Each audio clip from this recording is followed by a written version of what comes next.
안녕하세요. 저는 올해 68살이 된 김영숙이라고 합니다.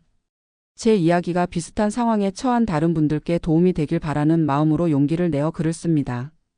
저는 대학병원 간호사로 31년 동안 일했습니다. 그 시간이 길다면 길고 짧다면 짧을 수 있지만 제게는 정말 소중한 시간이었습니다. 처음 간호대를 졸업하고 병원에 입사했을 때가 생각납니다. 33세 결혼해서 아들 하나를 낳았고 직장과 가정을 오가며 정신없이 살았던 것 같아요. 병원에서는 중환자실에서 오랫동안 근무했습니다. 환자들의 고통을 가장 가까이에서 지켜보는 자리였죠. 그래서인지 저는 항상 건강의 중요성을 남들보다 더 실감하며 살았습니다. 남편은 중소기업 회계팀에서 일했고 우리 부부는 평범하게 월급을 모아 아들을 키우고 노후를 준비했습니다. 간호사로 31년을 근무하고 퇴직했을 때 퇴직금으로 2억 1천만 원을 받았습니다. 국민연금은 월 128만 원이 나오고 있어요. 퇴직 후에는 그동안 미뤘던 취미생활도 하고 친구들도 만나고 여행도 다니며 여유로운 시간을 보내려 계획했습니다. 평생 3교대 근무에 휴일도 없이 일했으니 이제는 나를 위한 시간을 가질 자격이 있다고 생각했거든요. 그런데 제 계획은 오래가지 못했습니다. 아들이 결혼하고 손주가 태어난 지 6개월 정도 됐을 때였어요. 어느 날 아들과 며느리가 심각한 표정으로 찾아왔습니다. 어머니, 회사에서 해외 발령이 나서 둘 다 싱가포르로 가게 됐어요. 아기는 어쩌려고. 이제 겨우 6개월인데. 그게 어머니께서 봐주실 수 있을까요? 그 순간 머릿속이 복잡해졌습니다. 제 노후 계획은 어떻게 되는 건지. 하지만 아들 내외가 절실한 눈빛으로 바라보는데 거절할 수가 없었습니다. 얼마나 봐줘야 하는데? 처음에는 1년 정도만이라고 했는데 지금 맡게 될 프로젝트가 3년짜리래요. 최대 3년까지는 있어야 할 것 같아요. 3년이라니. 숨이 막혔지만 고개를 끄덕였습니다. 그렇게 65세살에 손주 육아가 시작됐습니다. 딸도 아닌 며느리가 부탁했는데도 거절하지 못한 제가 바보 같기도 했지만 사랑스러운 손주를 두고 어찌 외면할 수 있었겠어요. 처음에는 어렵지 않을 거라 생각했습니다. 제가 아이를 키워봤으니까요. 하지만 65살의 몸으로 육아를 담당하는 것은 상상했던 것보다 훨씬 더 힘들었습니다. 아이는 밤에도 자주 깨고 낮에는 끊임없이 에너지가 넘쳐났습니다. 기저귀를 갈고 분유를 타고 목욕을 시키는 일. 모두 허리와 무릎에 부담이 가는 일이었습니다. 하루는 손주를 안고 있다가 그만 허리를 삐끗했습니다. 병원에 가보니 디스크가 심하게 나와 있다고 했어요. 의사는 당장 치료를 받으라고 했지만 손주를 돌볼 사람이 없어 물리치료만 받고 버텼습니다. 할머니, 놀아줘요. 손주의 천진난만한 웃음을 보면 모든 고통이 잠시 잊혀지곤 했습니다. 하지만 몸은 계속해서 비명을 질렀고 저는 그 신호를 무시했습니다. 아들 내외는 한 달에 한 번 영상통화를 했고 3개월에 한 번 정도 짧게 휴가를 내어 한국에 왔습니다. 그때마다 손주는 무척 좋아했지만 부모와 아이의 관계는 점점 써먹해지는 것 같았습니다. 엄마, 정말 감사해요. 조금만 더 힘내주세요. 아들의 말에 웃으며 괜찮다고 했지만 사실은 매일 밤 진통제를 먹어야 잠을 잘 수 있었습니다. 66살이 되던 해 갑자기 심한 어지럼증이 찾아왔습니다. 병원에 갔더니 고혈압이 심각한 수준이라고 했어요. 의사는 스트레스와 과로가 주원인이라며 당장 휴식이 필요하다고 했습니다. 선생님, 제가 지금 손주를 키우고 있어서 쉴 수가 없어요. 그렇게 계속하시면 뇌출혈이나 심근경색의 위험이 아주 높습니다. 몇 살이세요? 66이요. 더 이상은 육아를 전담하시면 안 됩니다. 다른 방법을 찾으셔야 해요. 그날 집에 돌아와 처음으로 아들에게 전화했습니다. 영호야, 미안한데 할머니가 더 이상 아기를 보기 힘들 것 같아. 왜요? 무슨 일 있으세요? 병원에 갔더니 고혈압이 너무 심해서 큰일 날 뻔했대. 의사가 더 이상 육아는 안 된다고 했어. 전화기 너머로 긴 침묵이 이어졌습니다. 알겠어요. 어머니, 주말에 바로 한국에 들어갈게요. 그렇게 아들 내외가 급히 한국에 왔고 결국 며느리가 회사를 그만두고 한국에 남기로 했습니다. 아들은 혼자 싱가포르로 돌아갔고요. 그때 제 마음이 얼마나 무거웠는지 모릅니다. 며느리의 경력을 망치게 된 것 같아 죄책감이 컸습니다. 하지만 진실은 제 몸이 더 이상 버틸 수 없었다는 것이었어요. 그 후 제 건강은 급격히 나빠졌습니다. 디스크 증상은 더 심해져서 걷기도 힘들어졌고 고혈압 약을 매일 복용해야 했습니다. 수면 장애도 생겨서 잠들기가 힘들었고 우울감도 느꼈습니다. 저는 돈이 아까워 병원에 자주 가지 않았는데 나중에 보니 건강보험으로 본인 부담금이 생각보다 많이 줄더라고요. 그래도 매달 약값으로 6만 원 정도는 꾸준히 지출했습니다. 며느리는 제게 미안한 마음이 컸는지 자주 집에 찾아와 도움을 주려 했습니다. 하지만 이미 아이는 어린이집에 다니기 시작했고 저는 혼자 있는 시간이 필요했습니다. 어머니, 정말 죄송해요. 어머니 때문에 제가 회사를 그만둔 게 아니에요. 알아? 그래도 내가 끝까지 도와주지 못해 미안해. 그동안 너무 감사했어요. 이제는 어머니 건강이 먼저예요. 며느리의 따뜻한 말에 위로를 받았지만 저는 여전히 제 몸 상태가 걱정됐습니다. 그래서 건강검진을 받기로 했어요. 검진 결과 골다공증이 심각한 수준이었고 관절염도 진행 중이었습니다. 의사는 이런 증상들이 모두 과도한 육체적 스트레스와 연관이 있다고 했어요. 선생님, 제가 건강을 회복할 수 있을까요? 지금부터라도 잘 관리하시면 충분히 좋아질 수 있습니다. 운동은 수영이나 걷기처럼 무릎에 부담이 적은 것으로 시작하세요. 그리고 규칙적인 식사와 충분한 휴식이 필요합니다. 그렇게 저는 천천히 제 건강을 회복하는 데 집중했습니다. 처음에는 아파트 주변을 한 바퀴 돌기도 힘들었지만 꾸준히 걷다 보니 조금씩 나아졌어요. 동네 복지관에서 하는 수중 운동 프로그램에도 참여했습니다. 같은 나이대 분들과 함께하니 마음도 위로가 되더라고요. 그러면서 만난 친구들 중에는 저와 비슷한 경험을 한 분들이 많았습니다. 손주를 봐주다가 건강을 잃은 분들. 그분들의 이야기를 들으며 제가 혼자가 아니라는 것을 알게 됐어요. 저도 딸 애기 2명을 5해 동안 봐줬어요.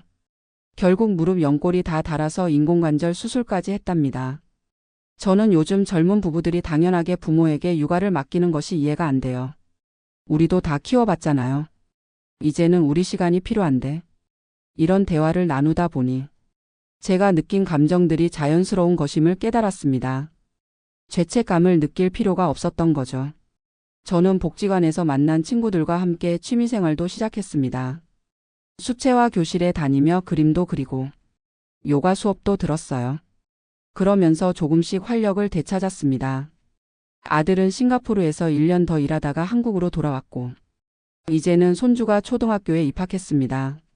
가끔 주말에 손주가 놀러 오면 2~3시간 정도 함께 시간을 보냅니다. 그 정도는 제 몸이 감당할 수 있는 시간이에요. 요즘 저는 다른 은퇴자들을 위한 모임에서 제 경험을 나누고 있습니다. 특히 손주 육아를 앞둔 분들께 조언을 해드리죠. 본인의 건강과 한계를 정확히 인지하세요. 분명한 경계선을 그어야 합니다. 처음부터 모든 날을 담당하기보다는 일주일에 이틀이나 사흘 정도로 시작하는 게 좋아요. 반드시 자신만의 시간을 확보하세요. 그것이 장기적으로 모두에게 도움이 됩니다. 많은 분들이 제 이야기에 공감하시더라고요. 솔직히 저는 운이 좋은 편이었습니다. 국민연금이 128만 원이나 나오니까요. 요즘 주변을 보면 국민연금 수령액이 50만 원에서 70만 원 사이인 분들이 많습니다. 기초연금 30만 원까지 합쳐도 생활하기 빠듯한 상황이죠. 그래서 많은 노인분들이 어쩔 수 없이 손주 육아를 맡게 됩니다. 자녀들의 맞벌이를 돕기 위해서요. 하지만 그 대가로 건강을 잃는 경우가 너무 많습니다. 제 친구 중 한 분은 손주를 봐주다가 넘어져 고관절이 부러졌습니다. 수술비로 600만 원 이상이 들었고 일상생활이 불가능해져 요양원에 가셨어요. 한 번의 사고가 인생을 완전히 바꿔놓은 거죠. 또 다른 친구는 손주 둘을 맡아 키우다가 심한 우울증이 왔습니다. 매일 아침 일어나기 힘들 정도로요. 결국 정신과 치료를 받고 약을 복용하게 됐죠. 저는 이런 사례들을 보며 노후의 건강을 지키는 것이 얼마나 중요한지 절실히 깨달았습니다. 젊었을 때는 몰랐던 것들이 이제야 보이더라고요. 요즘 저는 예전에 비해 많이 좋아졌습니다. 디스크 통증은 여전히 있지만 참을 만한 수준이고 고혈압도 약으로 조절되고 있어요. 무엇보다 마음의 여유가 생겼습니다. 지금 생각해보면 제가 손주 육아를 맡았을 때 좀 더 분명한 조건을 제시했어야 했어요. 예를 들어 일주일에 사흘만 봐주기, 하루 6시간으로 시간 제한하기, 야간 육아는 하지 않기 같은 것들이요. 그랬다면 제 건강도 지키고 손주와의 시간도 더 즐겁게 보낼 수 있었을 텐데요. 또한 경제적인 부분도 명확히 했어야 했습니다. 손주를 돌보는데 드는 비용과 제 시간에 대한 보상을 처음부터 이야기했더라면 좋았을 것 같아요. 많은 할머니, 할아버지들이 자녀를 돕고 싶은 마음에 본인의 희생을 당연하게 여기는 경향이 있습니다. 하지만 그것이 결국에는 모두에게 좋지 않은 결과를 가져올 수 있어요. 저는 이제 1년에 2번 정도 작은 여행을 다녀옵니다. 친구들과 함께 국내 여행을 다니며 그동안 미뤄두었던 버킷리스트를 하나씩 실현하고 있어요. 올해는 제주도 올레길을 걸었고 내년에는 일본 온천 여행을 계획 중입니다. 물론 몸 상태를 고려해서 무리하지 않는 선에서요. 제 퇴직금 2억 1천만 원은 아직 대부분 남아 있습니다. 아들에게 5천만 원을 주고 나머지는 안전하게 예금과 적금으로 관리하고 있어요. 매달 국민연금 128만 원의 이자 수입을 더하면 검소하게 생활하는 데는 부족함이 없습니다. 하지만 모든 노인분들이 이런 상황은 아니라는 것을 잘 알고 있습니다. 국민연금 평균 수령액이 50만 원에서 60만 원 정도이고 기초연금을 받아도 생활이 빠듯한 분들이 많죠. 최근에 복지관에서 만난 박순자 씨는 국민연금 54만 원과 기초연금 30만 원으로 생활하고 계셨습니다. 집세로 매달 35만 원을 내고 나면 생활비로 쓸 수 있는 돈이 거의 없었죠. 그래서 그분은 주 15시간 마트에서 카트 정리 일을 하십니다. 월 60만 원 정도를 추가로 버는데 그 나이에 서서 일하는 것이 얼마나 힘든지 이해가 됐어요. 영숙 씨는 연금이 많이 나와서 좋겠어요. 저는 이 나이에도 일을 해야 해서 힘들어요. 순자 씨, 일하면서 아프진 않으세요? 무릎이 많이 아프지만 어쩔 수 없어요. 약값도 들고 살아야 하니까요. 이런 대화를 나눌 때마다 마음이 무거워집니다. 우리나라 노인 빈곤율이 OECD 국가 중 가장 높다는 뉴스가 이해가 되더라고요. 그래서 저는 지금 할 수 있는 작은 일부터 시작했습니다. 복지관에서 컴퓨터를 가르치는 봉사활동을 하고 있어요. 간호사로 일했던 경험을 살려 건강관리에 대한 정보도 나누고 있고요. 최근에는 실버 세대를 위한 건강관리 소모임도 만들었습니다. 일주일에 한 번 모여서 함께 걷고 건강 정보를 나누는 시간을 가지고 있어요. 이런 활동이 저에게도 큰 보람을 줍니다.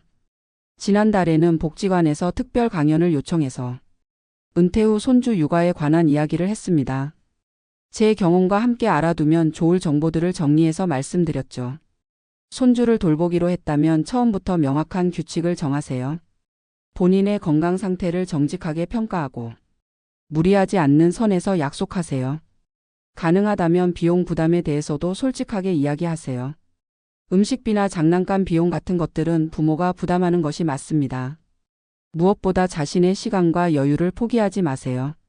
그것이 결국 모두에게 좋은 결과를 가져옵니다.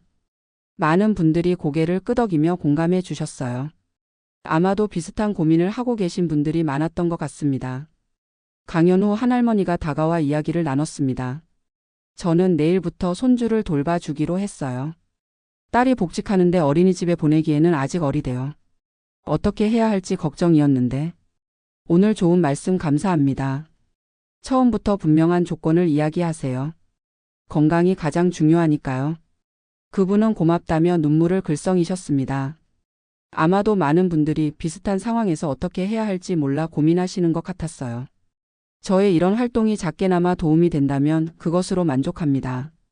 제가 겪은 어려움이 다른 분들에게는 교훈이 되었으면 좋겠어요. 요즘은 코로나 이후로 워킹맘들이 더 늘었다고 합니다. 재택근무가 줄어들면서 손주 돌봄에 대한 요청도 많아졌죠. 하지만 저희 세대가 자녀 세대의 희생양이 되어서는 안 된다고 생각합니다. 서로 존중하고 배려하는 관계가 필요해요. 자녀들도 부모의 노후를 이해하고 부모도 자녀의 어려움을 이해하면서 적절한 선에서 도움을 주고받는 것이 중요합니다. 저는 지금 68살이지만 아직 하고 싶은 일이 많습니다. 더 많은 곳을 여행하고 새로운 취미도 배우고 싶어요. 인생의 마지막 장을 의미 있게 채우고 싶습니다. 물론 손주와 함께하는 시간도 소중합니다. 이제 초등학생이 된 손주는 주말마다 저를 찾아옵니다. 함께 요리도 하고 이야기도 나누며 특별한 시간을 보내죠. 하지만 그것은 제가 감당할 수 있는 범위 내에서입니다. 이제 다시 건강검진을 받았는데 의사는 많이 좋아졌다고 합니다. 골다공증은 약으로 관리하고 있고 고혈압도 안정적으로 유지되고 있어요. 무엇보다 정신적으로 많이 건강해졌대요. 제 이야기가 비슷한 상황에 처한 할머니, 할아버지들에게 작은 위로가 되었으면 합니다. 여러분의 건강과 행복이 가장 중요하다는 것을 꼭 기억하세요. 그것이 결국 가족 모두에게 좋은 결과를 가져다 줄 테니까요. 육체적으로나 정신적으로 무리한 손주 돌봄은 결국 모두에게 독이 됩니다. 적당한 거리를 두고 서로를 존중하는 관계가 필요해요. 마지막으로 자녀들에게도 한 말씀 드리고 싶습니다. 부모님께 손주 육아를 부탁하신다면 그것이 얼마나 큰 부담인지 생각해 보세요.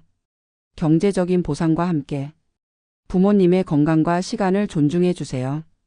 그것이 진정한 효도이자 건강한 가족 관계를 유지하는 방법일 것입니다. 감사합니다.